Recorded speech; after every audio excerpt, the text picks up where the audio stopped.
वैभव भी अवश्य प्राप्त हो जाएगा। अब तो जो हो रहा था सर्वथा उचित था लंकेश। फिर आपने ऐसा क्यों कहा था कि निकट भविष्य में आगे क्या होने वाला था इसका किसी को अनुमान नहीं था, किंतु उन्हें क्या ज्ञात होना चाहिए था लंकेश? उस आनंद की अवस्था में सभी ये भूल गए थे कि जन्म लेने के उपरांत जीवात्मा को अपना पूर्व परिचय स्मरण नहीं रहता। प्रभु महादेव से उत्पन्न नंदी अवतार तो अब कदाचित उस स्वच्छ आकाश की भांति थे जिन पर स्मृतियों का कोई मेघ शेष ही नहीं था। अपने पिता के साथ के संबंधों की स्मृति भी नहीं। वो तो उस घटना को भी भूल गए थे जिसमें उनको अपना नाम प्राप्त हुआ था। आश्चर्य, स्वयं पिताश्री के अवतार नंदी जी को कुछ भी स्मरण नहीं था। हाँ गौरी पुत्र, और इसीलिए तो अब उन्हें सब कुछ पुनः सीखना था, समझना था, जो उस समय उनके लिए अत्यंत कठिन भी प्रतीत हो रहा था, क्योंकि बाल नंदी के रूप में जन्म लेने के उपरांत कुछ समय तक उनके मुख से एक शब्द भी प्रकट नहीं हुआ। पुत्र, इसे खीर कहते हैं। अच्छा बोल के बताओ, खीर अति स्वादिष्ट होती है, ये ज्ञात करना चाहते हो?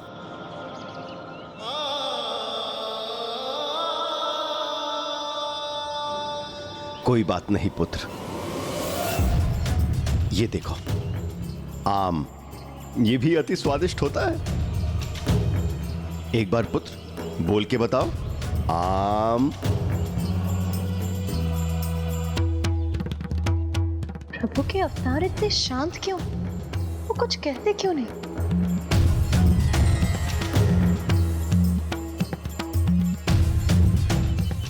मेरे सखा का इस प्रकार शांत रहना तो उचित नहीं।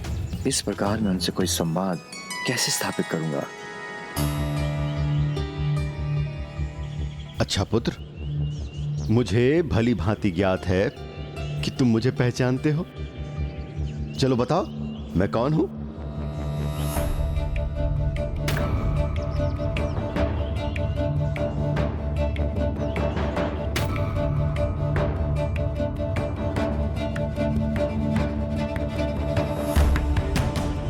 पुत्र नंदी, तुम्हें अपना नाम बहुत प्रिय है ना बेटा? चलो बताओ तुम्हारा नाम क्या है?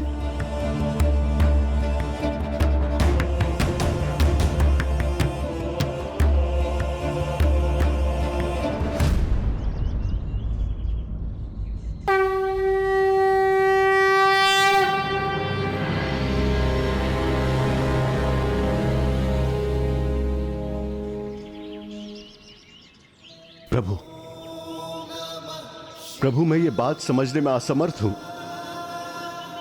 कि मेरे पुत्र नंदी को किसी बात की रुचि नहीं, ना ही वो भोजन करने का इच्छुक है, ना ही किसी प्रश्न का उत्तर देने को। प्रभु, वो सब कुछ भूल क्यों गया? मैं कब तक अपने पुत्र को इस प्रकार विवश होते देखूं? प्रभु, आप पुनः मेरी परीक्षा तो नहीं ले रहे? कृपया करके बताइए प्रभु।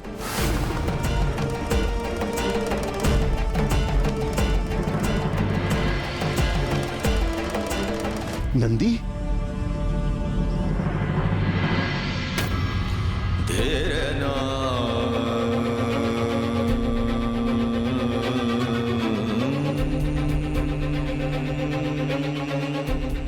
अब तो मेरे मन में अपने पुत्र के प्रति चिंता जागृत हो रही है। यदि ऐसा है तो मैं कौन हूं, ये भी कहां ज्ञात होगा इस बालक को?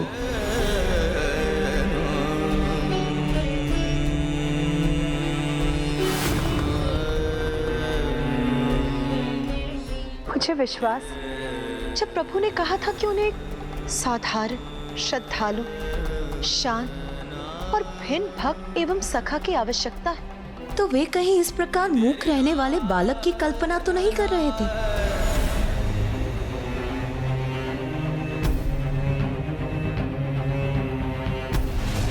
स्वामी, स्वामी कहाँ चले गए? वो वहां से लौटकर यहाँ क्यों नहीं आए? किंतु वो तो वहां भी नहीं है। हो वो जब भी किसी कारणवश कैलाश से दूर जाते तो लौटकर कैलाश ही आते। तो फिर इस बार वो कैलाश लौटकर क्यों नहीं आए? अर्थात एक ओर तो नंदी जी कुछ नहीं कह रहे थे, किसी भी प्रकार की रुचि प्रकट नहीं कर रहे थे। ऐसा प्रतीत हो रहा था जैसे उनकी बुद्धि पूर्ण रूप से विकसित नहीं थी। वहीं दूसरी ओर पिताश्री महादेव ही कहीं अदृश्य हो गए। किंतु ऐसा क्यों हुआ लंकेश? पिताश्री के अवतार नंदी जी की बुद्धि का पूर्ण विकास क्यों नहीं हुआ था और स्वयं प्रभु महादेव कहाँ प्रस्थान कर गए थे लंकेश? यही चिंता तो आपकी माता को भी सता रही थी पार्वती नंदन, और इस प्रश्न का उत्तर तो उन्हें भी ज्ञात नहीं था।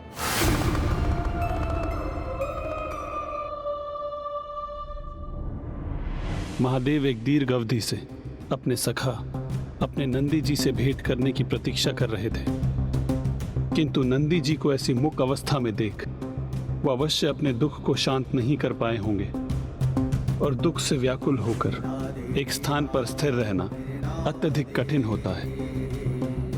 कदाचित महादेव वैरागी बन यहाँ वहाँ भटक रहे होंगे।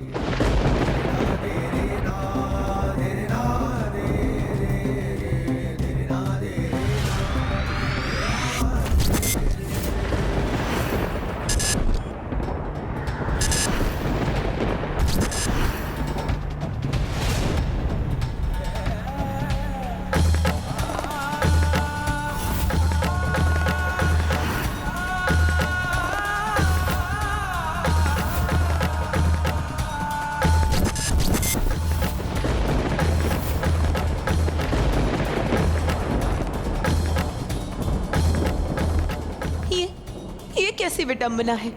हम स्थिति को जितना सुधारने का प्रयास कर रहे हैं, ये स्थिति तो उतनी ही विकट होती जा रही है। एक और महादेव अपनी सुध बुद्ध खोकर वैरागी के समान इधर उधर भटक रहे हैं, और दूसरी ओर नंदी जी, जिनके जन्म से हमें इतनी आशाएं थी, उन्हें तो जैसे किसी बात की सुध बुद्ध ही नहीं। ऐसे में स्वामी और उनके भक्त एक दूसरे का सानिध्य कैसे प्राप्त करेंगे?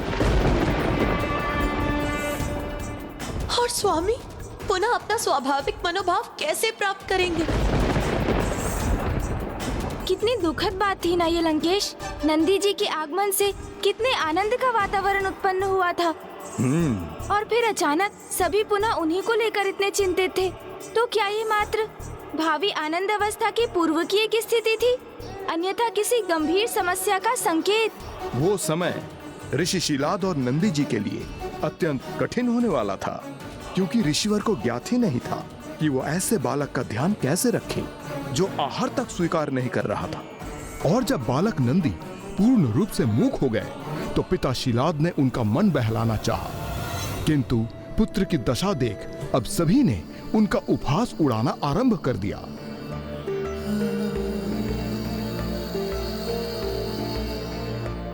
देखो इस बालक को, ये तो अपने ही संसार में मग्न रहता है। वृषभ बुद्धि बालक को कितना भी समझा लो, किंतु कुछ समझता ही नहीं। अरे समझना तो इसके पिता को चाहिए। ना ही किसी वैद्य से इसकी चिकित्सा करवाते हैं और ना ही किसी तांत्रिक के निकट ले जाते हैं। मुझे तो पुत्र और पिता दोनों ही बुद्धिहीन प्रतीत होते हैं, कुछ भी कहने में असमर्थ। इस वृषभ बुद्धि बालक को इसके पिता ऋषि शिलाद महादेव का अवतार बताते हैं और कहते हैं ये मुझे प्रभु की तपस्या के परिणाम स्वरूप और उनकी कृपा से प्राप्त हुआ है।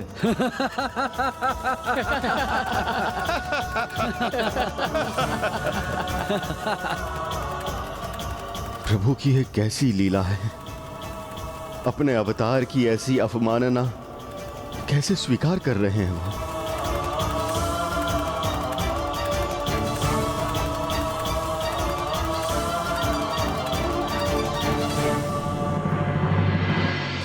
प्रभु, ये कैसी परीक्षा ले रहे हैं आप अपने इस भक्त की? मेरे पुत्र के प्रति ऐसे अपमानजनक संवाद आप कैसे सुन सकते हैं प्रभु? आपके अवतार के प्रति लोग संदेह व्यक्त कर रहे हैं, स्वयं मुझ पर संदेह प्रकट कर रहे हैं प्रभु। क्षमा चाहता हूं प्रभु, आपके प्रति भी संदेह व्यक्त कर रहे हैं।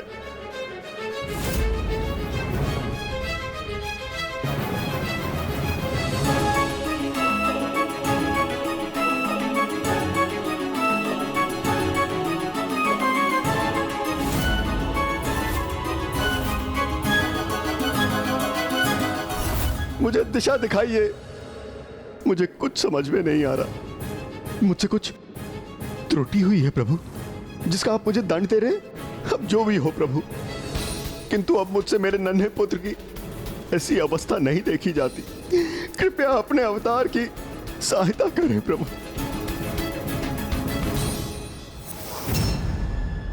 नंदी, नंदी,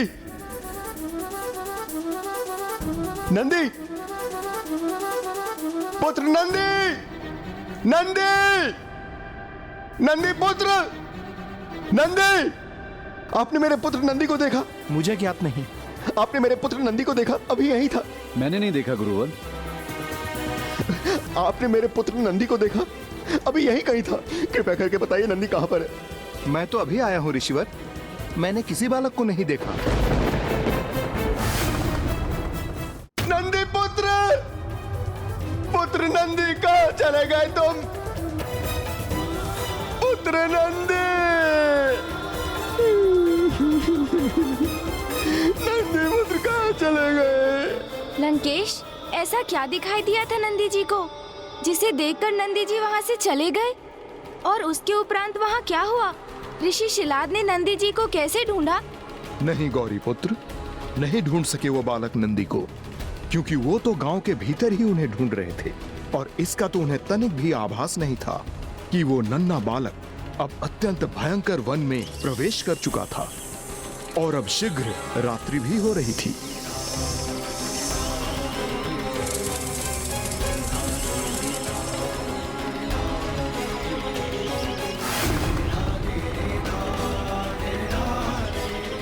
घोर से भटक रहा है ये बालक। उसने कुछ भोजन भी नहीं किया।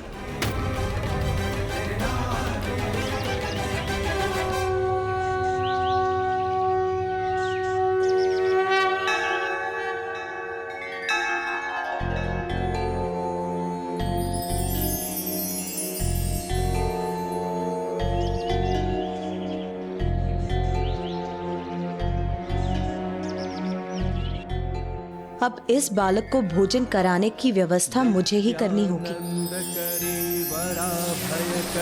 सौंदर्य रत्नाकरी, निर्धूताखिल घोर पावन करी, प्रत्यक्ष माहेश्वरी। प्राणे या चल वंश पावन करी, काशीपुराधीश्वरी। भिक्षां देहि कृपावलंबन करी, माता अन्नपूर्णेश्वरी, माता अन्नपूर्णेश्वरी।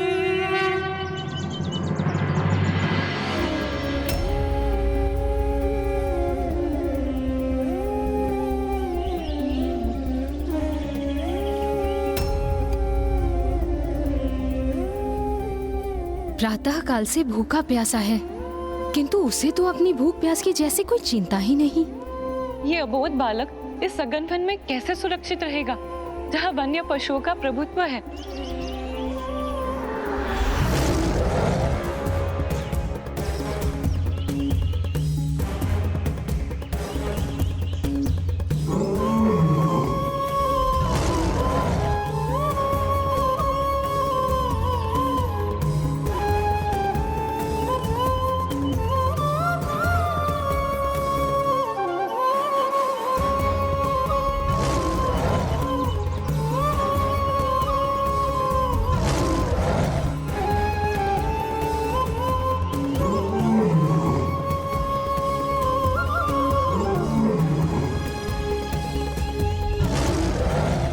यदि भूले भटके उसकी किसी से भेंट भी हो गई, तो फिर वो अपने निवास तक कैसे पहुंचेगा?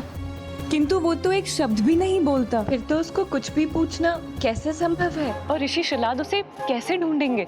प्रतीत होता है इस स्थिति में तो हमें ही हस्तक्षेप करना होगा। किंतु हम किस प्रकार हस्तक्षेप कर स्थिति में सहायक बनेंगे?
प्रभु की कल्पना तुम में पूर्ण रूप से सार्थक हो रही है पुत्र।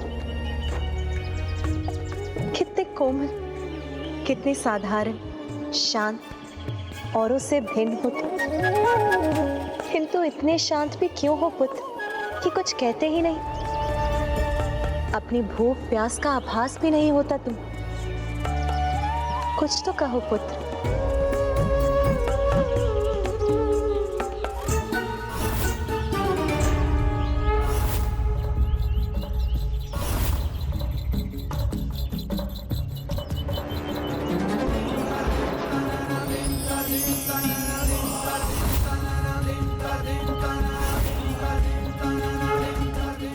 इतने शांत और निशब्द मत रहो पुत्र नंदी, कुछ तो कहो।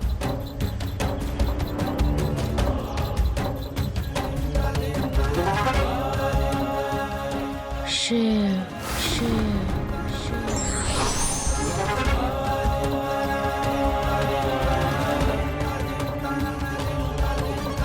शिव शिव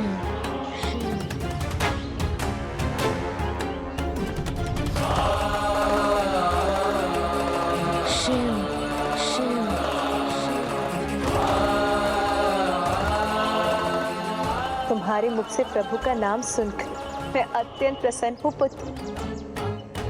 किंतु तुम्हारे प्रभु यहाँ नहीं, वो तो तुम्ही से भेंट करने वैरागी का रूप धारण कर निर्जन स्थानों पर भ्रमण कर रहे हैं पुत्र।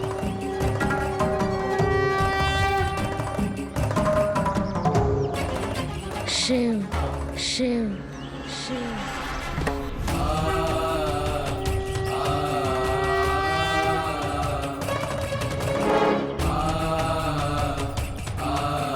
शिव शिव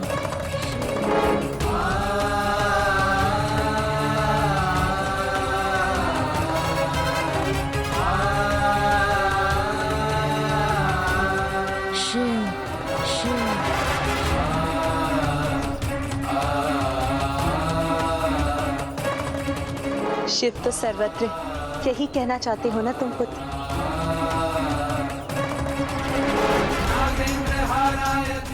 शिव शिव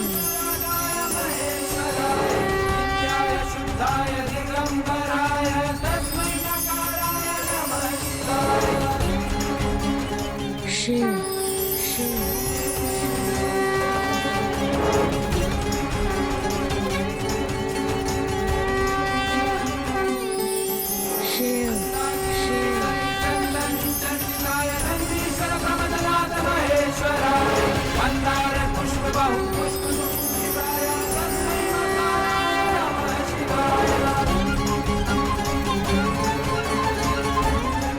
अद्भुत।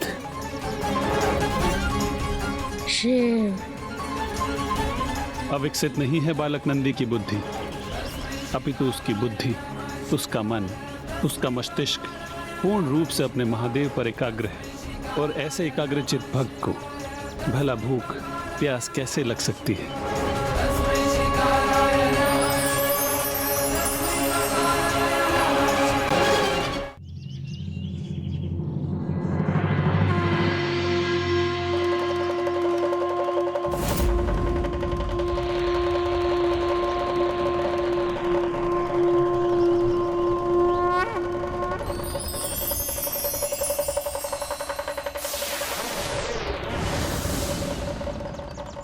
तुम उचित कहते हो। इस समस्त संसार शिव ही है। ब्रह्मांड के कण कण शिव ही है।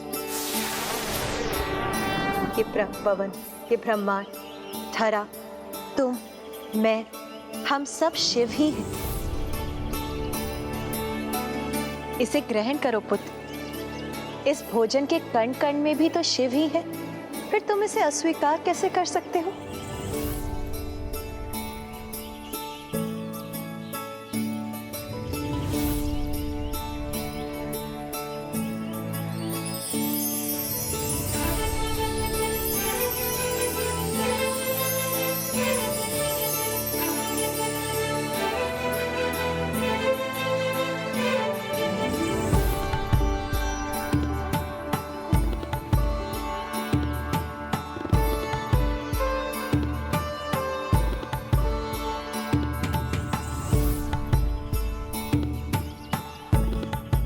एक और लड्डू दीजिए ना माता। अवश्य पुत्र।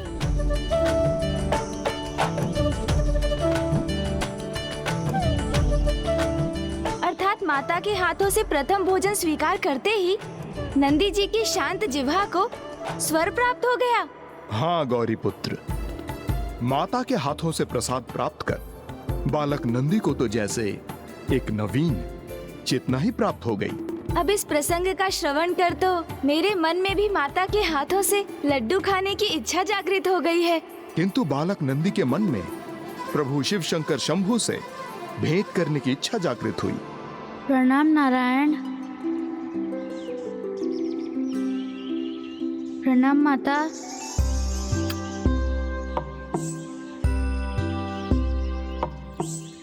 मेरा अभाग्य है कि मैं आप सभी के दर्शन प्राप्त कर पाया, किंतु माता आप सभी यहाँ आए, महादेव नहीं आए। वो भी तो यही थे, उनके पीछे पीछे मैं तो यहाँ आया था। मुझे बताइए ना, कहाँ है मेरे प्रभु? मुझे उनसे भेंट करनी है, उनके दर्शन करने हैं। फिर क्या हुआ लंकेश? फिर माता ने क्या कहा?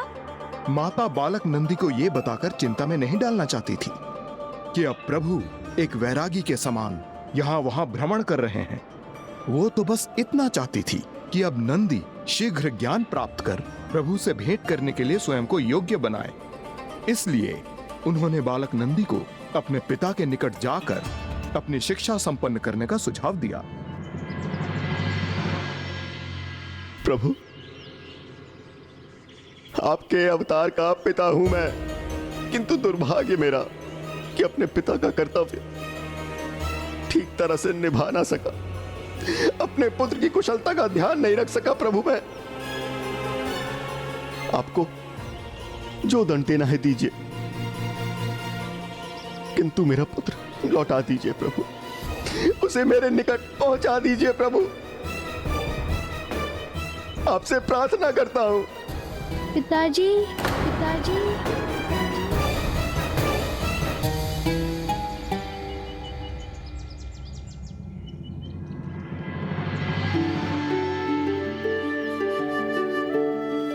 पिताजी, मैं लौट आया। नंदी पुत्र, नंदी तुम सकुशल हो?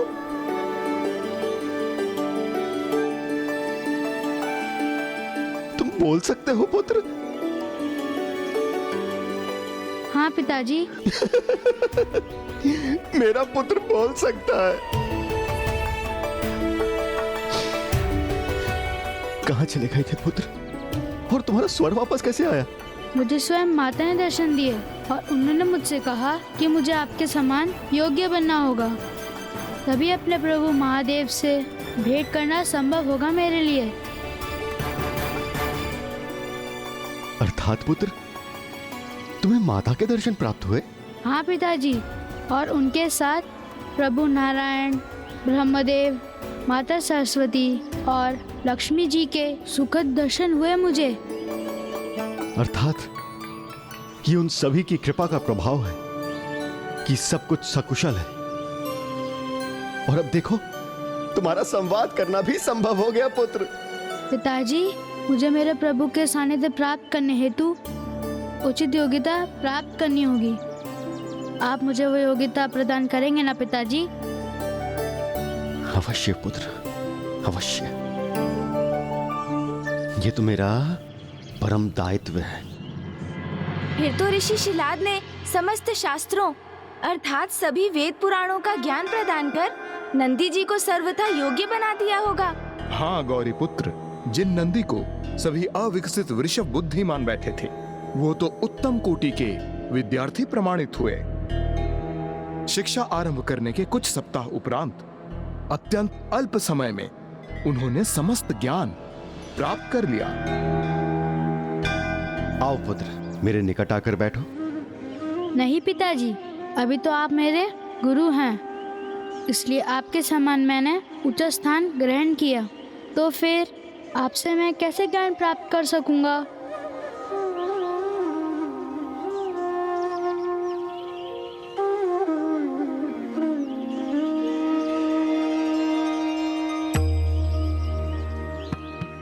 हे गुरुवर, मुझे और ज्ञान प्रदान करने की कृपा करें। पुत्र, पिछले कुछ दिनों में तुमने समस्त वेदों के ज्ञान को ग्रहण कर लिया है। आज ये अंतिम पाठ आत्मसात करने के उपरांत तुम्हारी शिक्षा पूर्ण हो जाएगी। अब नंदी को देखकर ऐसा प्रतीत हो रहा है कि प्रभु अपने जिस शांत, साधारण, श्रद्धालु और सर्वथा भिन्न भक्त एवं सखा का साथ पाना चाहते थे, वो यही है जिसमें शांत भाव से श्रवण करने का गुण है। असीम ज्ञान की प्राप्ति के बाद भी अपने साधारण स्वरूप में ही स्वयं को प्रस्तुत करते हैं,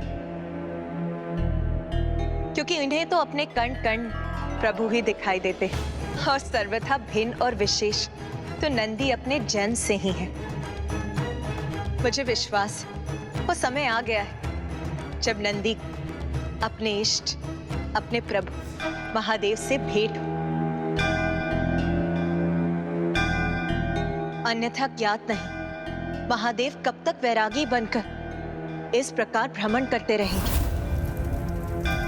और समस्त कैलाश आतुरता से उनके लौटने की प्रतीक्षा कर रहा है, और उनसे रिक्त कैलाश को देख पाना मेरे लिए भी असहनीय है।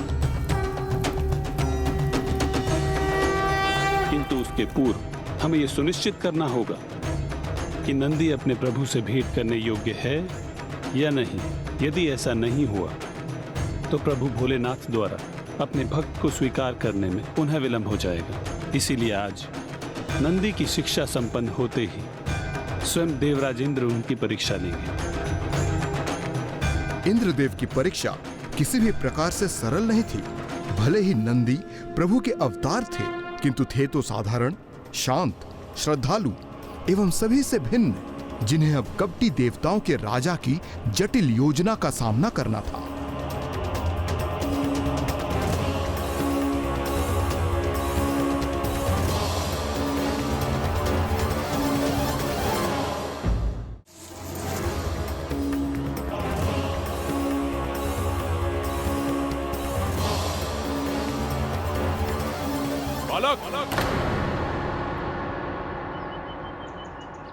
यदि तुमने किसी मृग को यहाँ आते हुए देखा है तो बताओ मुझे वो किस दिशा में गया है। यदि मैंने इन्हें उस मृग के विषय में सत्य कहा तो ये उस लाचार मृग को बंदी बना लेंगे और उसके उपरांत ज्ञात नहीं उसके साथ कैसा अत्याचार करेंगे। किंतु यदि मैंने असत्य कहा तो वो भी धर्म के विपरीत होगा। मुझ पर असत्य वचन कहने का दोष लगेगा। किस विचार में डूबे हो बालक? मेरे प्रश्न का शीघ्र उत्तर दो। कहाँ है वो मृग? इस प्रकार मेरे समक्ष क्यों स्थित हो गए हो? बताओ वो मृग कहाँ है? वहाँ उस दिशा में।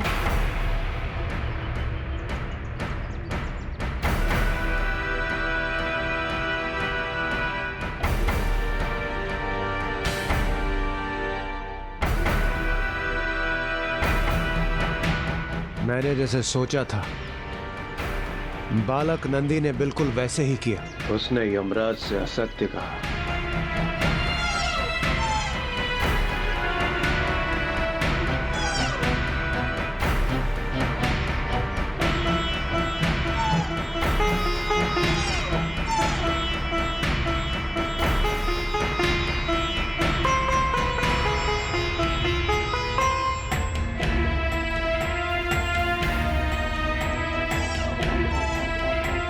चिंता मत करो, मैं तुम्हें कोई कष्ट नहीं पहुंचाऊंगा। मैं तुम्हारी सहायता करने आया हूँ।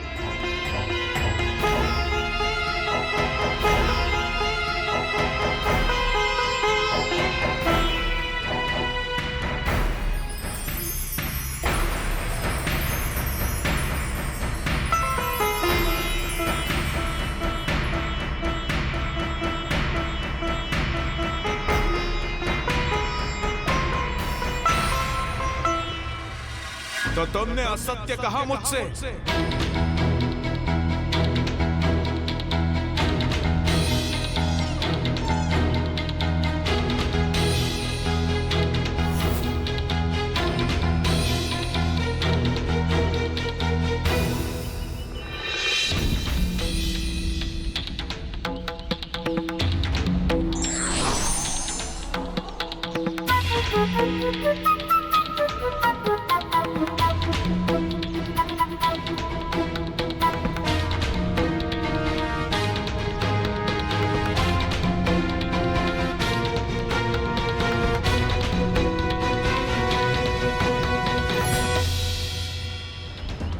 ऋषि पुत्र प्रतीत होते हो तुम, किंतु तुम्हारा आचरण तो ऋषि पुत्र जैसा नहीं है।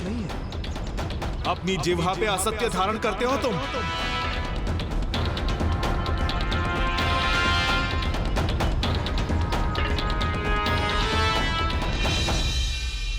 आखेटक, आप हमारे लिए आखेट करने आए थे ना, तो फिर यहां आप इस कोमल बालक पर क्रोधित क्यों हो रहे हैं? आप जिसे कोमल बालक पुकार रहे हैं ना राजन, वो मिथ्या वचन कहने वाला कपटी और अधर्मी बालक है। असत्य तो आप कह रहे हैं आखेटक महोदय, मैंने कोई अधर्म नहीं किया। देखिए देखिए, पुनः असत्य कह रहा है ये बालक। मैं तो आखेट रूपी मृग के पीछे पीछे यहाँ आया था, किंतु इसी ने मुझे भ्रमित कर दिया, दूसरी दिशा में भेज दिया, जबकि यह मृग इसी के साथ यहीं था। बालक, तुम ऋषि पुत्र हो और असत्य कहने से पहले तुमने तनिक भी संकोच नहीं किए। प्रतीत होता है तुम्हारे गुरु ने तुम्हारी शिक्षा में तुम्हें अधर्म का पाठ सिखाया है। किसी निर्दोष जीव की रक्षा के लिए कहा गया असत्य अधर्म नहीं, अपितु धर्म होता है, क्योंकि धर्म कर्म से तो प्राणियों की रक्षा होती है। इसीलिए ऐसा सत्य जिससे किसी प्राणी को हानि पहुंचे, वो भी अधर्म ही है।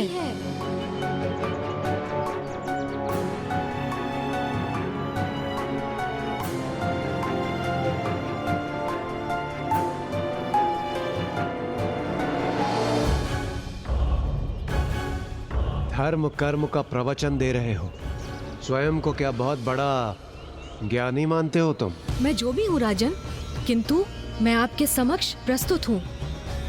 आप मुझसे पूछिए कि आप क्या प्रश्न करना चाहते हैं।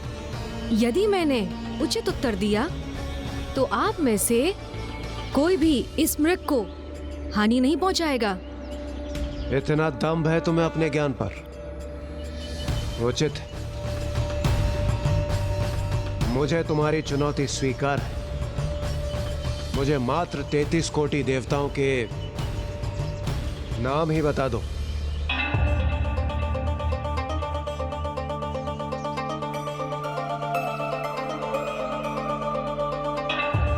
क्या हुआ बालक? मेरे प्रश्न का श्रवण होते ही तुम अपना समस्त ज्ञान भूल गए?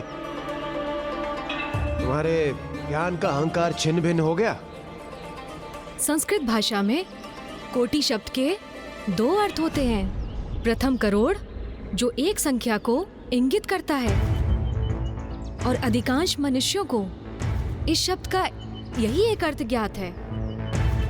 किंतु कोटि शब्द का दूसरा अर्थ है श्रेष्ठ प्रकार, जो देवताओं के संदर्भ में अधिक मान्य है। इसलिए 33 कोटि देवताओं का अर्थ 33 करोड़ नहीं, अपितु 33 श्रेष्ठतम देवताओं से संबंध रखता है। इसलिए आपके प्रश्न का उत्तर है राजन, 33 कोटि देवता, जिसमें 12 आदित्य, 8 वसु, 11 रुद्र, 1 इंद्र, 1 प्रजापति एवं 2 अश्विनी कुमार, जिनकी संख्या का संयोग हुआ 33। ओम नमः शिवाय, ओम नमः शिवाय, ओम नमः शिवाय। मात्र संख्या ही ज्ञात है या उनके नामों से भी परिचित हो? 12 आदित्य इस प्रकार हैं: अंशुमान, आर्यमान, इंद्र, त्वष्टा, धातु, पर्जन्य, पूषा, भग, मित्र, वरुण, विवस्वान एवं विष्णु। ओम नमः शिवाय। मैं आपको 11 रुद्र के नाम भी बताता हूँ: शंभु, पिनाकी, गिरीश, स्थानु, भर्ग, भव, सदाशिव, शिव, हर, शर्व एवं कपाली।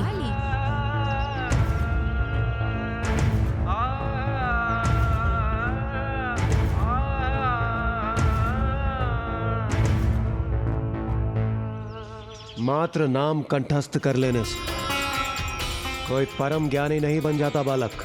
तो फिर आप अपने अन्य प्रश्न भी पूछ लीजिए, जिनका आप उचित उत्तर पाकर संतुष्ट होंगे।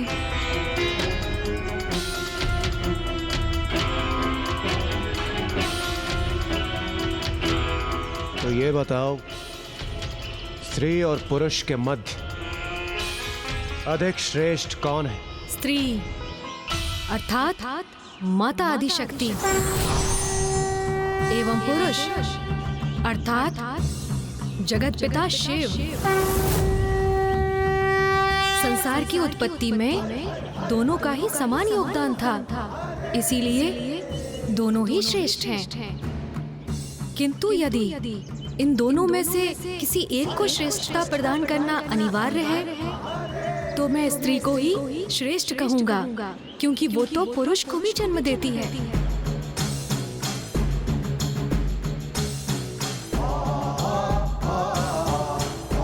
शिशु के रूप में पुरुष को अपने गर्भ में 9 मास धारण करती है, प्रसव की पीड़ा सहती है, इसलिए नारी ही अधिक श्रेष्ठ है। और इसीलिए पति की अर्ध पूजा का फल पत्नी को भी प्राप्त होता है। समस्त देवताओं को माता के गर्भ से ही जन्म लेना होता है।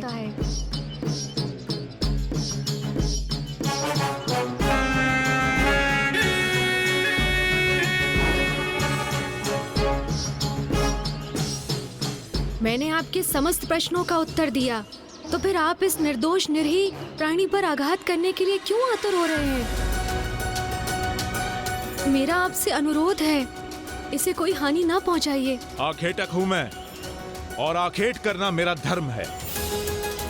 राजन को मृग प्रदान करने का मैंने वचन दिया था, इसलिए हट जाओ मेरे मार्ग से।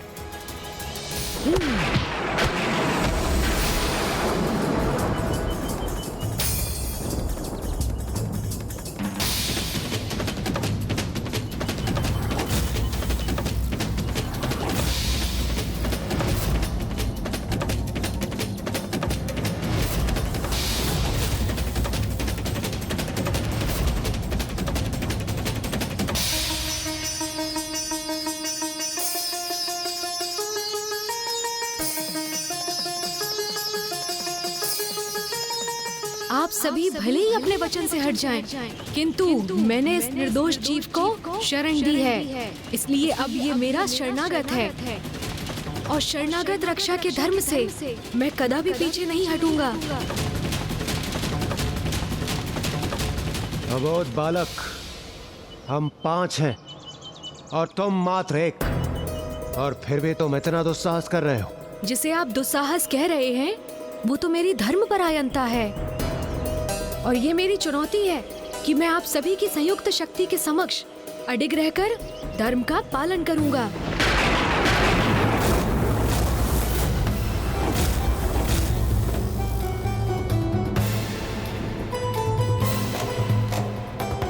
यदि आप सभी ने एक साथ मिलकर मेरे चरण यहाँ से डिगा दिए, तो मैं आपके और इस निर्दोष मृग के मध्य से हट जाऊंगा, अन्यथा आपको ही पीछे हटना होगा।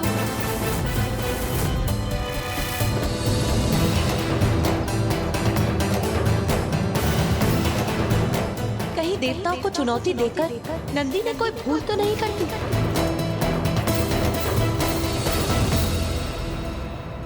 नंदी जी ने उन्हें चुनौती तो दे दी, किंतु उन्हें कहाँ ज्ञात था कि उनके समक्ष कोई साधारण राजा, आखेटक एवं सैनिक नहीं थे, अपितु स्वयं इंद्रदेव, यमराज एवं अन्य शक्तिशाली देवता थे।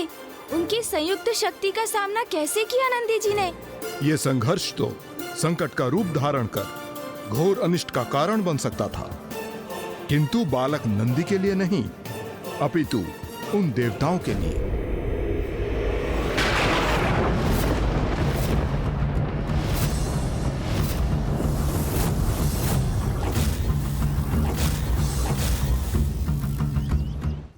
मैं आपको एक बार पुनः स्पष्ट कर दूं, यदि आपको ये मृग चाहिए, तो आपको मेरे चरण इस स्थान से डिगाने में सफलता प्राप्त करनी होगी। तभी आपको इस मृग को अपने साथ ले जाने की अनुमति होगी, अन्यथा इसे भूलकर लौटना होगा यहाँ से।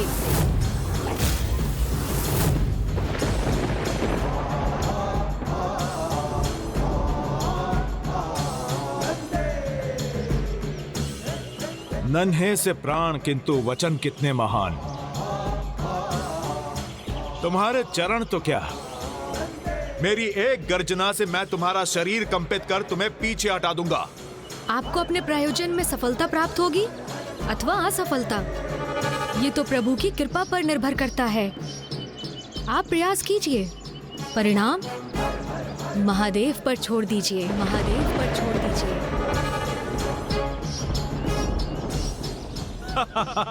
मेरे समक्ष तो महायोद्धा भी भयभीत हो जाते हैं।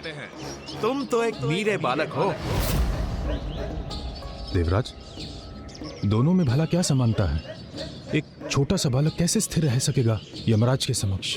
साहस अहंकार में नहीं, हृदय में होता है वायुदेव, और ये इस बालक को समझना होगा। मात्र साहस दिखाने से वास्तविकता बदल नहीं जाती। यमराज के समक्ष होकर भी इस बालक को तनिक भी चिंता नहीं है। अद्भुत है नंदी का साहस, किंतु ये साहस कहीं नंदी के लिए संकट ना उत्पन्न कर दे, क्योंकि देवता उसे पराजित करने का पूर्ण प्रयास करेंगे और उनकी संयुक्त शक्ति का सामना करना कहीं नन्हे नंदी के लिए अत्यंत अहितकर न सिद्ध हो जाए। कठोर परीक्षा के उपरांत ही मनुष्य का उत्तम चरित्र उजागर होता है, और प्रभु भोलेनाथ के प्रति नंदी की एकाग्रता ने पूर्व में ही प्रमाणित कर दिया है कि वो महादेव का परम भक्त है। और इस परीक्षा के उपरांत ये भी ज्ञात हो जाएगा कि बालक नंदी महादेव का सखा, उनका वाहन बनने योग्य है अथवा नहीं। स्मरण रखना बालक, तुमने स्वयं संकट को आमंत्रित किया है।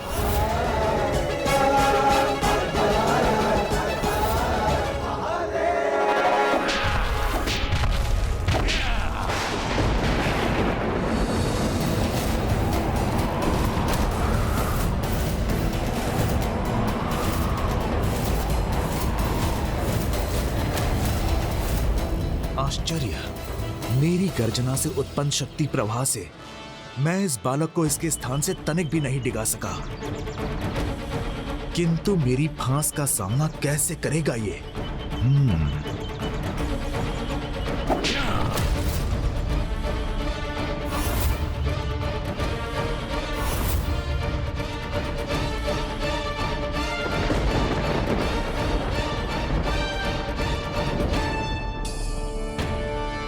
जैसे ही यमराज अपना फांस खींचेंगे उसी क्षण ये बालक नीचे गिरेगा।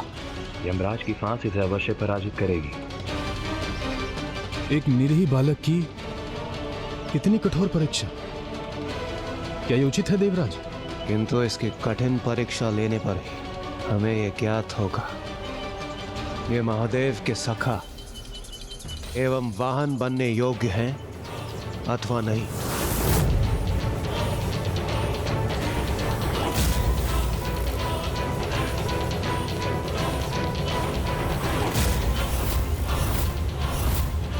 अब तुम अपने स्थान पे कदापि स्थिर नहीं रह पाओगे बालक।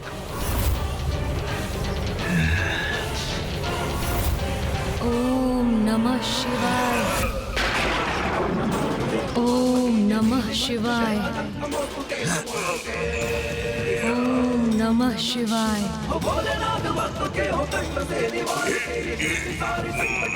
ओम नमः शिवाय।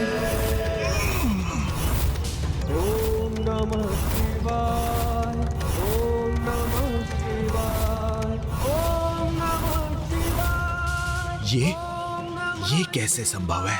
ओम नमः शिवाय। यमराज उसे खींचकर उसे गिरा भी नहीं सके, अपनी शक्ति से उसे क्षति भी नहीं पहुंचा सके। वो देवी पार्वती, जगत पिता की लीला अद्भुत है, अनूठी है। उनके अनुसार जो भी होता है उचित होता है। और अभी नंदी की परीक्षा संपन्न नहीं हुई है। ओम ओम नमः शिवाय।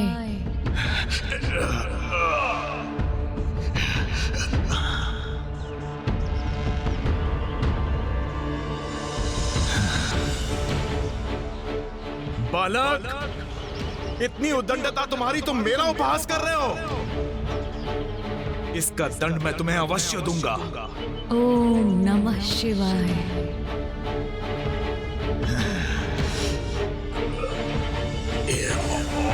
ओम नमः शिवाय।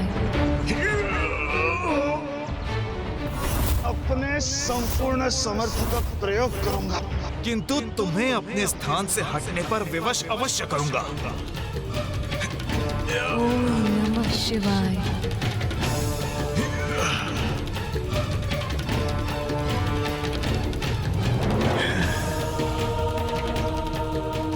दुस्साहसी बालक, हमारी संयुक्त शक्ति के समक्ष एक क्षण भी नहीं रुक सकते तुम।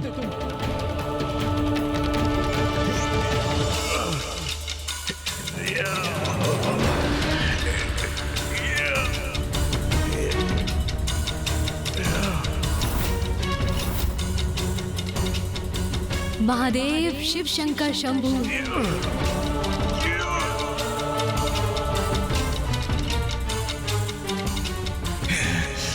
अग्निदेव, वरुण देव,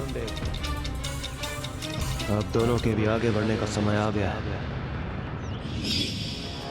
नहीं बहन पार्वती, इस परीक्षा को हम तब तक नहीं रोक सकते जब तक बालक नंदी प्रभु का सानिध्य प्राप्त करने हेतु स्वयं को प्रमाणित नहीं कर देता।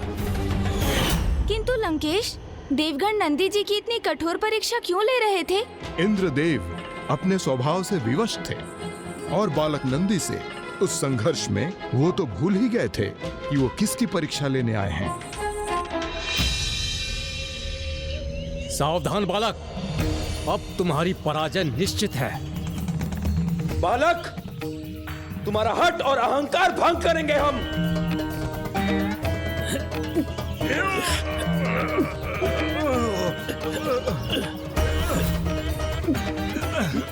अब इनकी संयुक्त शक्ति इस बालक को अवश्य प्रभावित करेगी।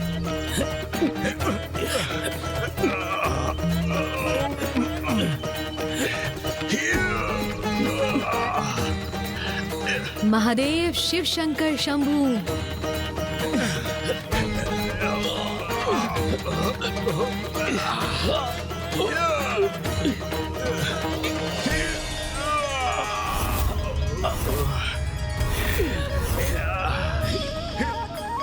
अब तो मुझे पूर्ण विश्वास होने लगा है कि नंदी स्वामी का सखा और वाहन बनने की योग्यता प्राप्त कर चुका है। श्री हरि नारायण की ये मंद मुस्कान क्या संकेत दे रही है?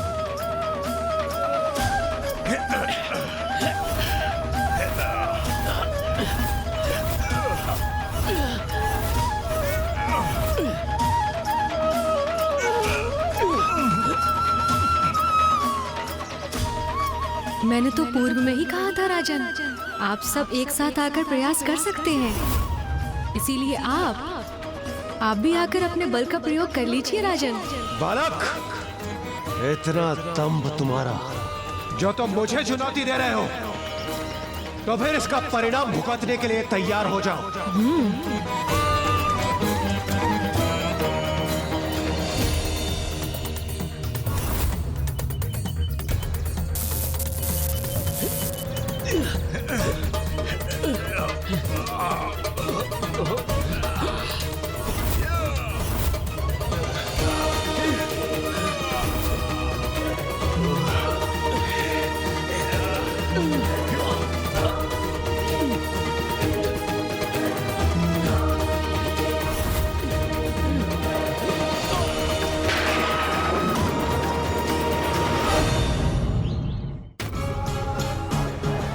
रस्सी छोड़कर आप अपने हाथों से भी प्रयास कर लीजिए।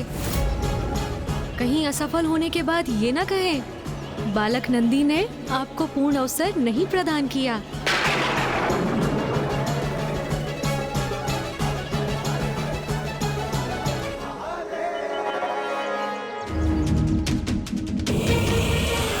यही चाहते हो ना तुम बालक?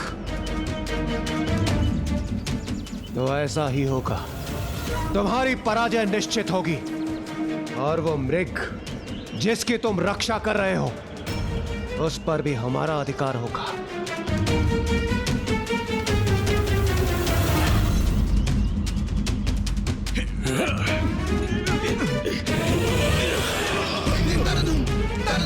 देवराज इंद्र भी विफल हो गए इस नन्हे बालक के समक्ष।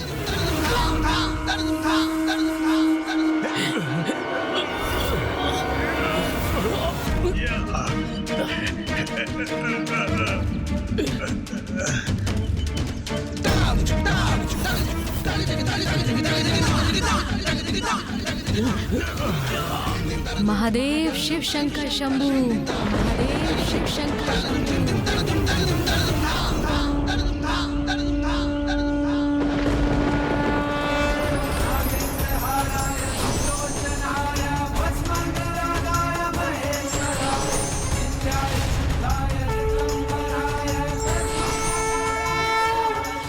बस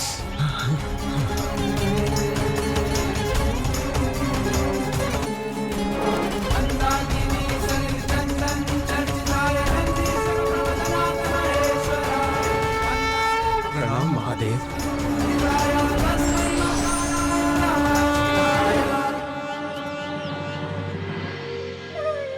बालक नंदी ने यह प्रमाणित कर दिया कि वो महादेव के कृपा पात्र है और उनका सानिध्य प्राप्त करने के लिए सर्वथा योग्य है। ये तो हम ही हैं जो उनकी परीक्षा लेने के योग्य नहीं है।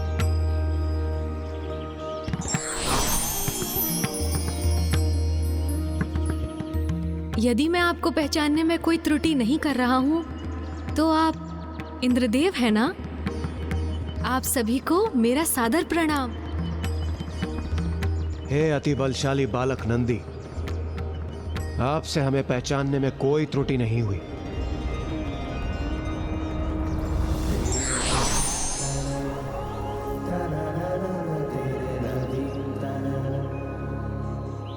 और आप भूमि देवी हैं ना? अब समझ में आया मुझे। आप सभी मेरी परीक्षा लेने आए थे ना?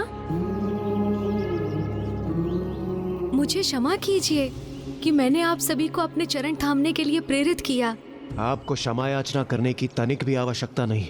ये तो केवल आपकी परीक्षा का भाग था जिसमें आपने संपूर्ण बल और साहस के साथ स्वयं को सर्वश्रेष्ठ सिद्ध किया है और हमें भी अत्यंत प्रभावित किया है आपने।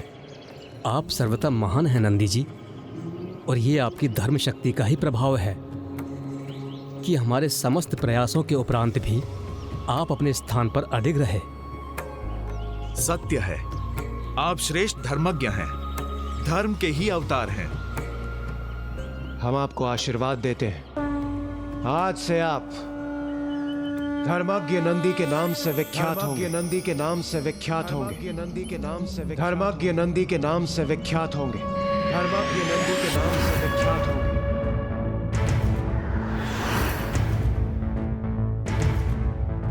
त्रयंबकम सदा शिवम नमामि हे उमापति जय नीलकंठ जय अनंत नमोस्तुते नमोस्तुते।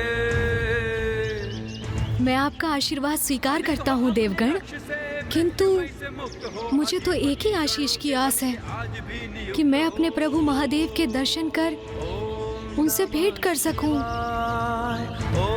नमः शिवाय, ओम नमः शिवाय, ओम नमः शिवाय। भ्राता श्री हरि नारायण, अब मुझे पूर्ण विश्वास हो गया है कि अब नंदी अपनी पूर्ण योग्यता प्राप्त कर चुका है। इसीलिए अब महादेव से उसकी भेंट कराने हेतु हमें उसका उचित मार्गदर्शन करना होगा। आप उचित कह रही हैं देवी। नंदी ने अपनी प्रथम परीक्षा में अपने ज्ञान का अद्भुत परिचय देकर यह सिद्ध किया है कि वो महादेव से भेंट करने योग्य हो गया है, और अपनी द्वितीय परीक्षा में अपने अपार बल का प्रदर्शन कर यह सिद्ध किया है कि वो महादेव का वाहन बनने योग्य भी है। किंतु अभी ये देखना शेष है कि वो महादेव का सखा बनने योग्य है अथवा नहीं। उसके लिए उसे भोलेनाथ को उनके वैराग्य से बाहर निकालना होगा।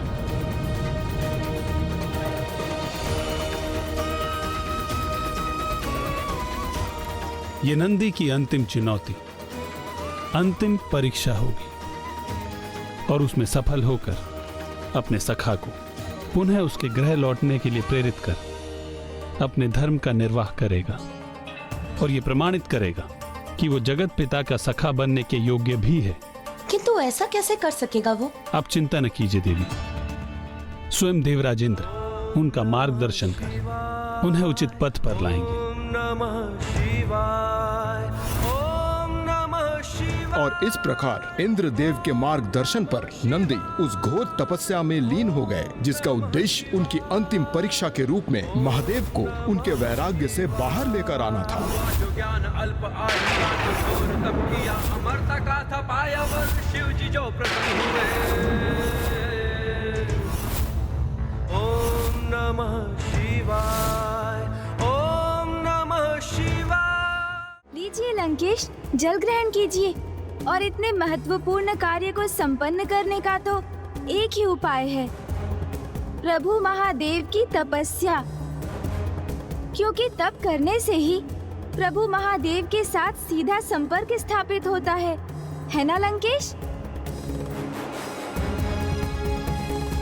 हाँ, नंदी जी ने तो मात्र अपने पिता से एक अनुमति प्राप्त कर वही वन में आम वृक्षों एवं बेल पत्रों के मध्य प्रभु के मंत्रों का जाप कर अपनी तपस्या आरंभ की। ओम त्र्यंबकं यजामहे सुगंधिं पुष्टिवर्धनम् नमः शिवाय उर्वारुकमिव बन्धनान् मृत्युर्मुक्षीयमामृता। ओम नमः शिवाय त्र्यंबकं यजामहे नमः शिवाय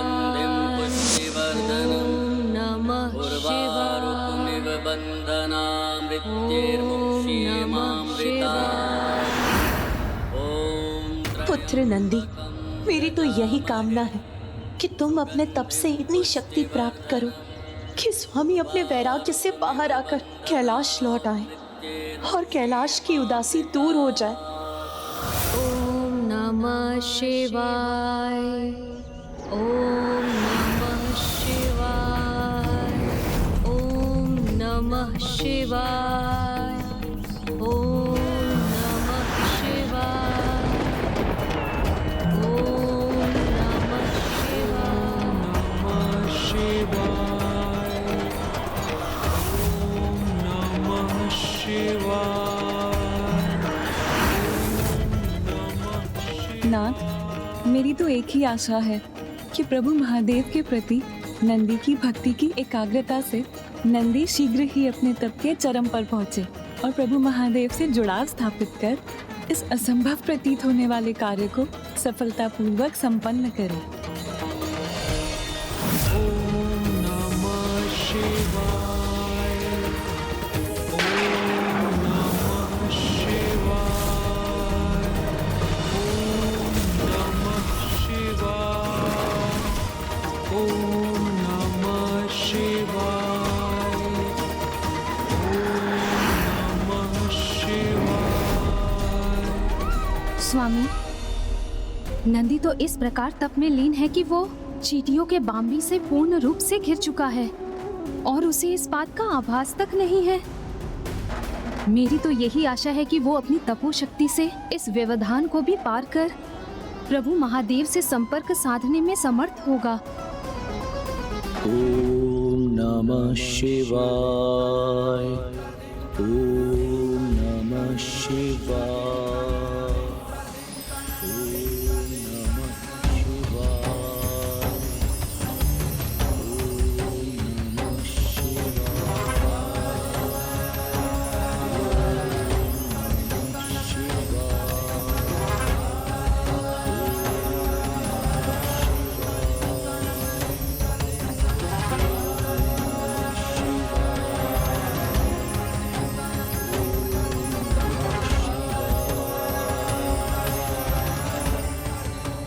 नंदी अपनी तपोशक्ति से प्रभु को शीघ्र प्रसन्न और प्रभावित कर उन्हें उनके वैराग्य से बाहर ला सके, यही कामना है मेरी।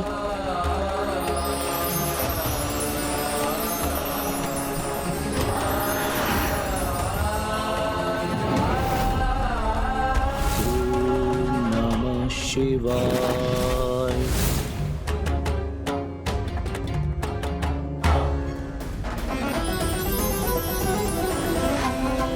प्रभु,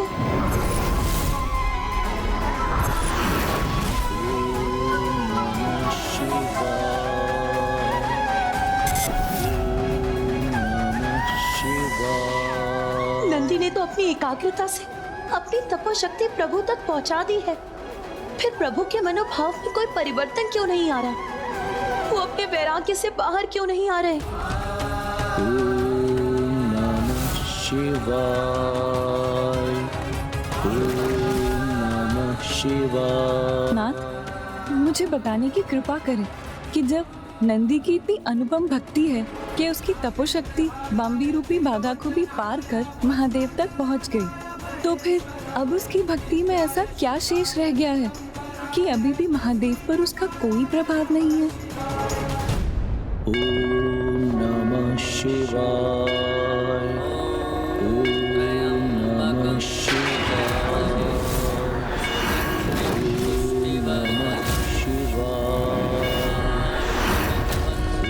ओम नमः शिवाय। ओम नमः शिवाय।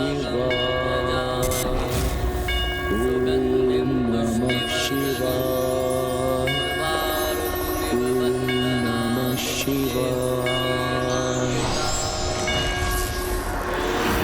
ओम नमः शिवाय।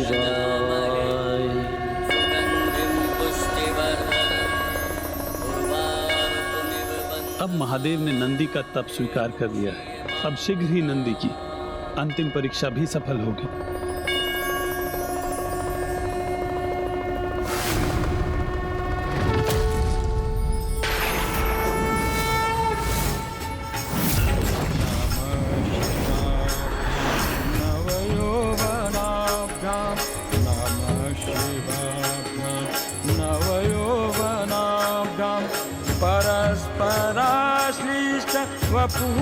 वपुधराभ्यां नगेन्द्रकन्या वृषकेतनाभ्यां नगेन्द्रकन्या वृषकेतनाभ्यां नमो नमः।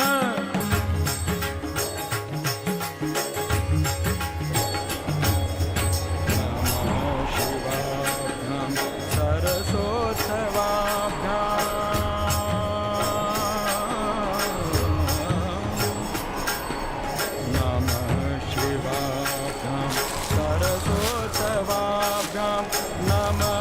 नमस्कृताभीष्ट वरप्रदाभ्यां नारायणेन अर्चित पादुकाभ्यां नारायणेन अर्चित पादुकाभ्यां।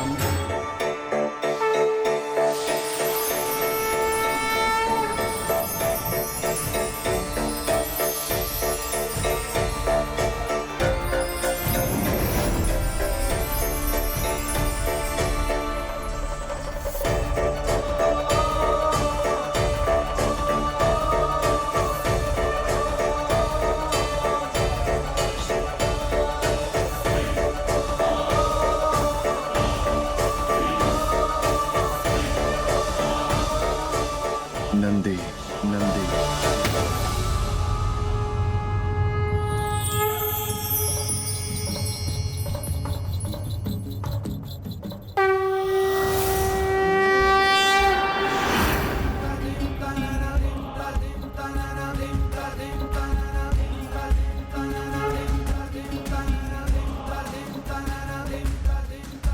प्रभु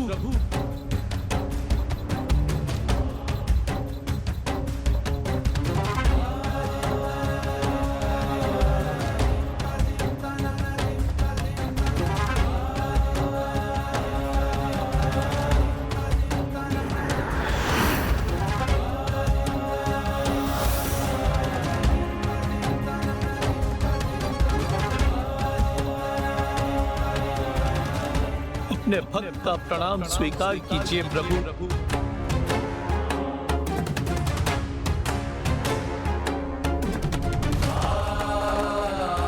कल्याण हो, कल्याण हो।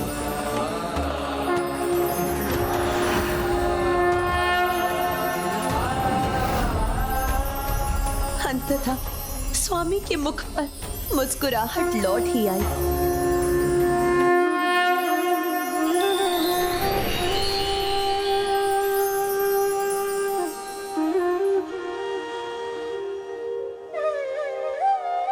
मेरे प्रभु को उनके सखा का सानिध्य प्राप्त हो ही गया।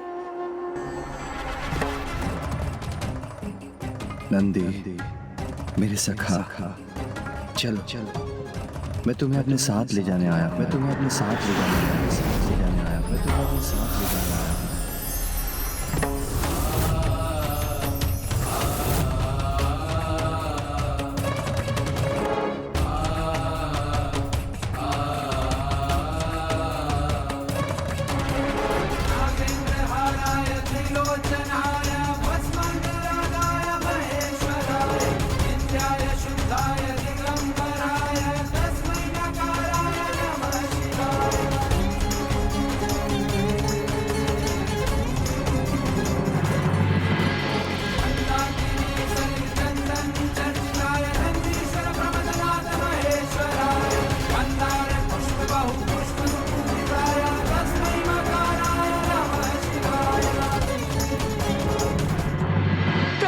साथ लेकर आ रहे हैं, उनके भव्य स्वागत का आयोजन कीजिए।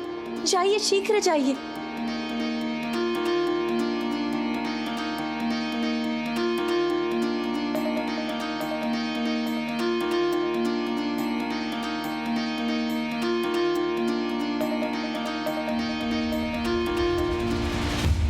महादेव स्वयं नंदी का हाथ पकड़कर कैलाश की ओर ला रहे हैं। एक भक्त के लिए भला इससे बड़ा और क्या वरदान हो सकता है। अपनी भक्ति की एकाग्रता से महादेव के साथ संपर्क बनाकर वो उन्हें उनके वैराग्य से बाहर ले आए। नंदी ऐसा अनूठा वरदान प्राप्त करने के लिए अपनी योग्यता को पूर्व में ही प्रमाणित कर चुका था। ऐसे ही एक परम भक्त की प्रतीक्षा थी महादेव को। वहां प्रभु की प्रतीक्षा समाप्त हुई और यहाँ मेरी और कैलाश की, क्योंकि एक दूसरे के बिना तो हम अधूरे हैं।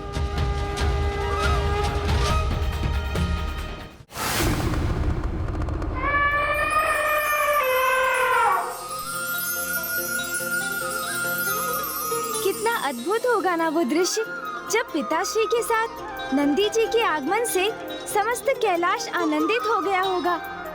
इतना विशाल हृदय है मेरे प्रभु शिव शंकर शंभु भोलेनाथ का। इतना साधारण तपस्या के परिणाम स्वरूप इतना महान वरदान प्रदान किया, और यही नहीं, निरंतर नंदी पर अपनी कृपा वर्षा करते रहे। बाम्बी से निकलकर वहां पहुंचे नंदी का अभिषेक उन्होंने पंचनद को उत्पन्न कर करवाया। सखा नंदी, कैलाश में तुम्हारा स्वागत असाधारण अभिषेक से होगा, जिसके लिए पंचनद अर्थात पंच नदियां स्वयं उत्पन्न होकर करेंगी। इन पंच नदियों के नाम हैं चतोदका नदी, तिस्त्रोता नदी, वृषध्वनि नदी, स्वर्णोदका नदी एवं जम्बू नदी।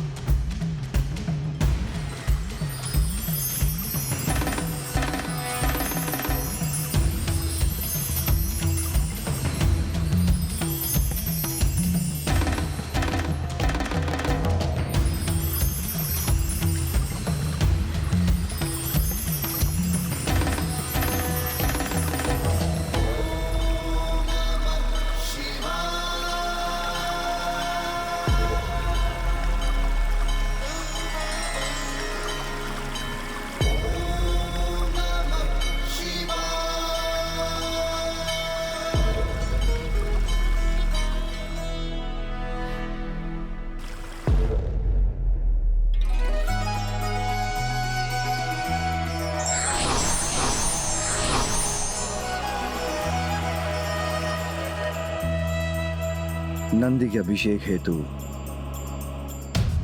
जो 5 नदियां उत्पन्न हुई हैं,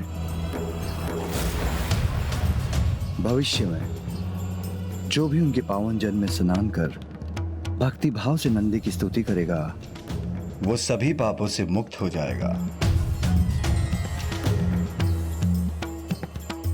और जिस प्रकार नंदी के कैलाश में आगमन से आनंद तरंग उत्पन्न हुई है, उसी प्रकार इन नदियों की पावन जलधारा से सूखी बंजर भूमि को अपने जल से सींचकर सभी को आनंदित करेगी। नंदी, मैं तुम्हें अभी और वरदान प्रदान करने का इच्छुक हूं। आज से तुम समस्त शिव गणों के अध्यक्ष होंगे। एक और वरदान देता हूं तुम्हें। मरुत की पुत्री सुयाशा से तुम्हारा विवाह होगा। और ये तृतीय वरदान है जो मैं तुम्हें प्रदान करता हूं। अब तुम जीवन मृत्यु के चक्र से मुक्त होकर सदा कैलाश में ही निवास करोगे और तुम्हारे समस्त पितरों के साथ तुम्हारे पिता को भी कैलाश में स्थान प्राप्त होगा। और तुम मेरे स्वामी जगत पिता महादेव को उनके वैराग्य से बाहर लेकर आए। तुम उनके सहायक बने। उनके साथ तुमने एक पिता पुत्र का संबंध स्थापित किया। इसीलिए आज से तुम मेरे लिए एक पुत्र के समान प्रिय रहोगे। पिताश्री और माँ का इतना अपार स्नेह पाकर उनसे इतने वरदान प्राप्त कर तो नंदी जी कृतार्थ हो गए होंगे लंकेश। उनके आनंद की तो कोई सीमा ही नहीं रही होगी। हाँ, फिर भी उन्होंने प्रभु से और वरदान प्राप्त करने की इच्छा व्यक्त की, तनिक भी संकोच नहीं किया।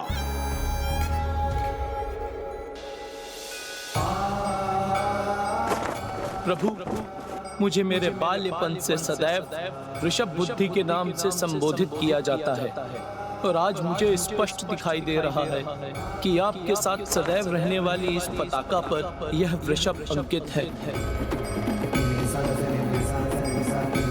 महादेव की इस पताका पर अंकित ये वृषभ का चिन्ह धर्म का प्रतीक है। तो प्रभु, आपकी इस पताका पर सदैव स्थित रहने वाले वृषभ के समान मेरी भी यही इच्छा है कि मैं सदैव आपके साथ रहूं। प्रभु, आपने मुझे महानतम वरदान प्रदान किए हैं, किंतु मुझे एक वरदान और दीजिए कि मैं सदा आपका वो सखा बना रहूं जो सदैव आपके साथ रहे, जिसके साथ आप अपने विचार बांट सके। मैं आपका वो वाहन बनना चाहता हूँ जो इस धर्म वृषभ के समान सदा अडिग रहकर आपकी सेवा करे।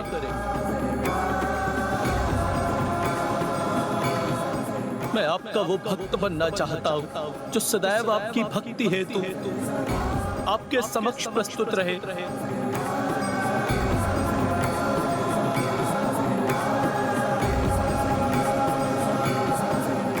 और आपके इस भक्त और आपके मध्य अन्य कोई भी ना आ सके। प्रभु,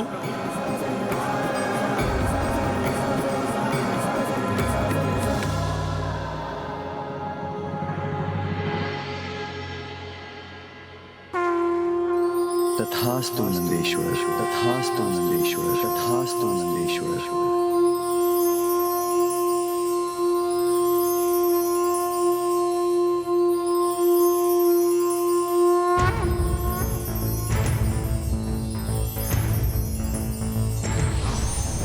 त्र्यंबकम सदा शिवम नमामि है उमापति जय नीलकंठ जय अनंत नमोस्तुते नमोस्तुते। हो भोलेनाथ भक्तों के हो कष्ट से निवारते, ये सृष्टि सारी संकटों से शिव ही है उबारते। ओम नमः शिवाय, ओम नमः शिवाय, ओम नमः शिवाय, ओम नमः शिवाय, ओम नमः शिवाय, ओम नमः शिवाय। कठोर तब शिलाद ने जो पुत्र के लिए किया, स्वयं ही पुत्र रूप में प्रकट होने का वर दिया। लिया जो जन्मभूमि से शिलाद ने किया, आनंदमय हो आपको नाम नंदी का दिया। ओम नमः शिवाय, ओम नमः शिवाय, ओम नमः शिवाय, ओम नमः शिवाय, ओम नमः शिवाय, ओम नमः शिवाय। हुआ जो ज्ञान अल्प आयु का तो घोर तप किया, अमरता का था पाया वर शिव जी जो प्रसन्न हुए। अडिग हो अपने लक्ष्य से, मृत्युमय से मुक्त हो, अधिपति गणों के बन के आज भी नियुक्त हो। ओम नमः शिवाय, ओम नमः शिवाय।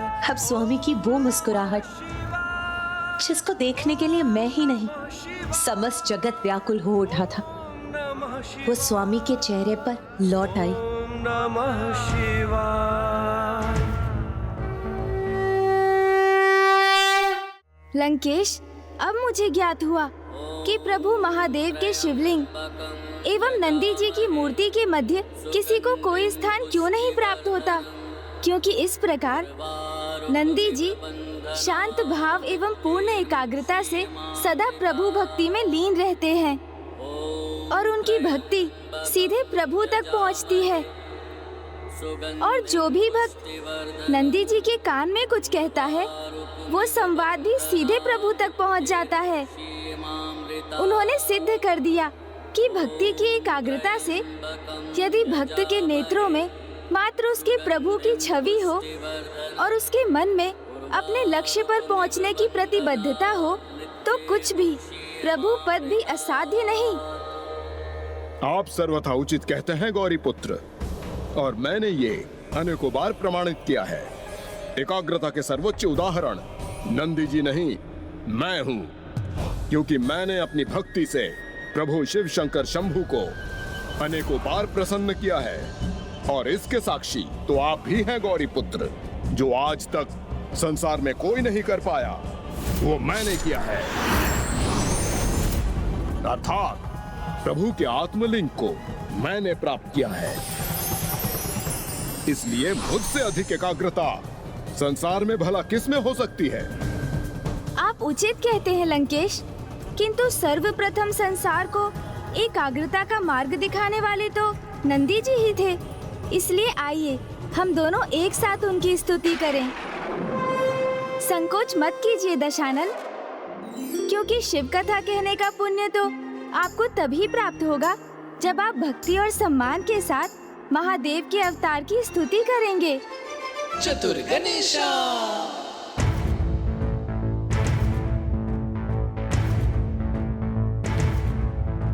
त्रयंबकम सदा शिवम नमामि है उमापति, जय नीलकंठ जय अनंत नमोस्तुते नमोस्तुते। हो भोलेनाथ भक्तों के हो कष्ट से निवारते, ये सृष्टि सारी संकटों से शिव ही है उबारते। ओम नमः शिवाय, ओम नमः शिवाय, ओम नमः शिवाय, ओम नमः शिवाय, ओम नमः शिवाय, ओम नमः शिवाय। कठोर तब शिलाद ने जो पुत्र के लिए किया, स्वयं ही पुत्र रूप में प्रकट होने का वर दिया।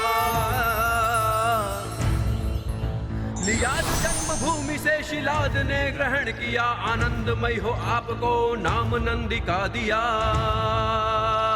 ओम नमः शिवाय, ओम नमः शिवाय, ओम नमः शिवाय, ओम नमः शिवाय, ओम नमः शिवाय, ओम नमः शिवाय। हुआ जो ज्ञान अल्प आयु का तो घोर तप किया, अमरता का था पाया वो शिव जी जो प्रसन्न हुए।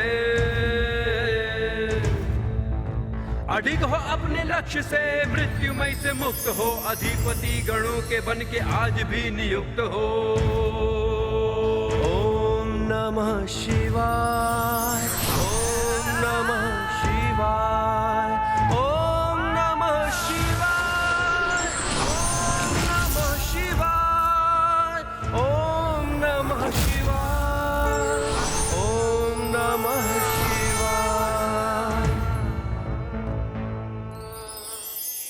प्रणाम नंदेश्वर जी। हमें अपने भव्य दर्शन प्रदान करने के लिए आपको कोटि कोटि धन्यवाद। लंकेश, अब आप भी नंदेश्वर जी को प्रणाम कर उनका आशीष प्राप्त कीजिए।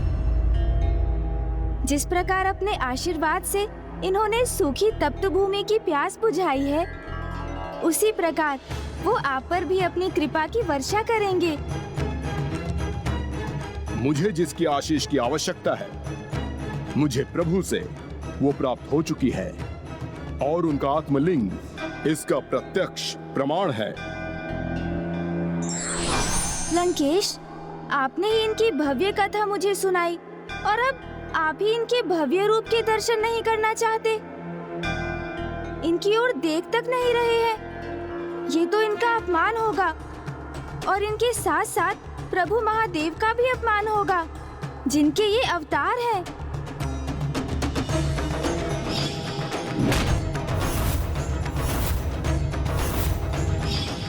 यदि मैं इन्हें देखूंगा तो मेरी हंसी उत्पन्न होगी,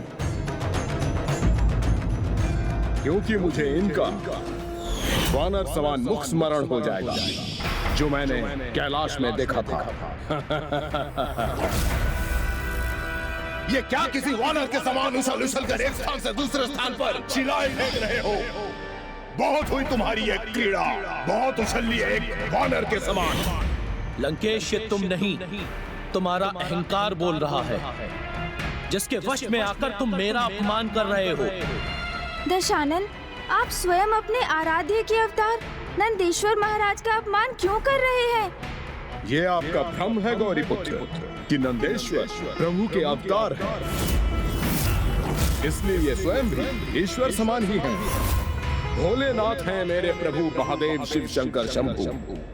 उनके भोलेपन का लाभ उठाकर आपने ये उपाधि प्राप्त की है। और मेरे प्रभु तो साधारण भक्ति का भी बड़ा फल प्रदान कर देते हैं। चंद्रदेव की पूजा से प्रसन्न होकर उन्होंने उनका उद्धार करने हेतु चंद्रदेव को अपने शीश पर धारण कर लिया। भागीरथ से प्रसन्न होकर उन्होंने देवी गंगा को अपने जटाओं में स्थान दिया। और प्रभु तो किसी पर भी अपनी कृपा करने से नहीं रुकते, जिसका उदाहरण आपके समक्ष है।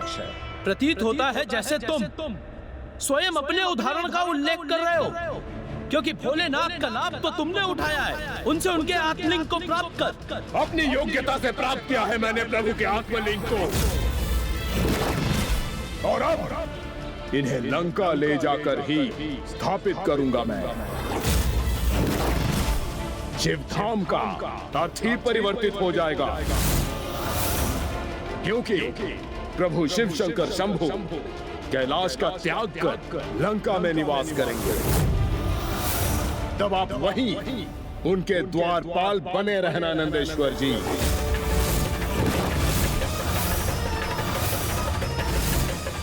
तुम्हारा कपट तो तुम्हारे भाव से स्पष्ट है, जिसने तुम्हारी भक्ति को भी दूषित कर दिया है। जिस उद्दंडता के साथ तुम महादेव के आत्मलिंग को लंका ले जाने का प्रयास कर रहे हो, क्या तुम उसमें कभी सफल हो पाओगे? कौन रोकेगा मुझे? मैं रोकूंगा तुम्हें। कदाचित तुम्हें स्मरण नहीं है लंकेश, समस्त देवता अपनी सामूहिक शक्ति का प्रयोग करके भी मुझे मेरे स्थान से हटाने में असमर्थ थे। स्वयं प्रभु महादेव का भार उठाता हूँ मैं, तुम्हें तो बड़ी सरलता से रोक दूंगा। आपकी शक्ति से भयभीत नहीं है ये लंकेश रावण, क्योंकि मैंने कैलाश को उठाकर अपना सामर्थ्य प्रमाणित किया है। इसलिए कोई कितना भी प्रयास कर ले, मुझे कोई नहीं रोक सकता, क्योंकि मैं लंकेश दशानन रावण हूं।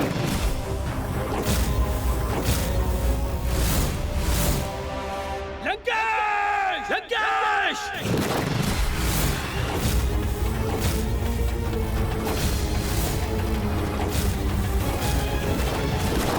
प्रभु महादेव के महाभक्त एवं उनके ही अवतार के मध्य युद्ध छिड़ गया तो निश्चित रूप से उसका परिणाम बहुत ही भयंकर होगा।